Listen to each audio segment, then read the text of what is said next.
V západnom Londýne v blízkosti stanice metra White City pracuje slovenský architekt Pavol Knapo. S krátkou prestávkou žije v Británii už 9 rokov. Podielal sa napríklad aj na prestavbe olympijského štadióna.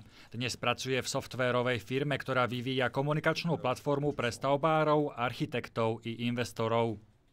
Ľudia, ktorí sem väčšinou prichádzajú zvonku, sem prichádzajú za prácou, za príležitosťami, takže sú väčšinou motivovaní niečo robiť.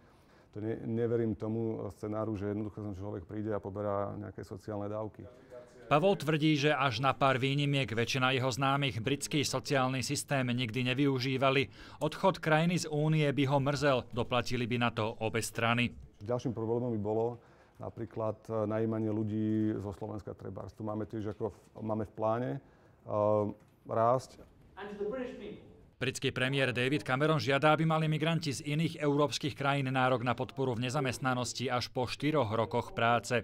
Zmeniť chce aj pravidlá pre vyplácanie rodinných prídavkov. Tie vláda dáva napríklad aj Slovákom, ktorých deti nikdy nevkročili na britskú pôdu. Some people say there's 20,000 children receiving child benefit outside the UK. Some people say it's 30,000, but it's not a massive problem. Politically, it's a bit of an issue because the tabloid press go on about it.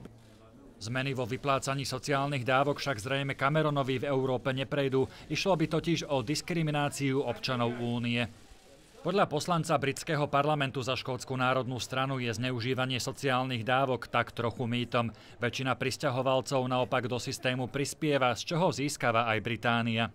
Citizens in the UK benefit from freedom of movement, and we are lucky to have citizens from across the European Union working in the UK as well. Jednou z dôležitých tém kampane je budúcnosť pracovných miest. Zástancovia odchodu Británie z únie tvrdia, že ich počet prudko narastie, a to vďaka tomu, že sa Británia oslobodí od bruselskej byrokracie, z čoho budú profitovať malí a strední podnikatelia. Naopak podporovatelia členstva tvrdia, že ak Británia odíde z únie, príde o milióny pracovných miest. Obzvlášť ohrozený bude automobilový priemysel a finančné služby. Z Londýna Štefan Hudec, RTVS.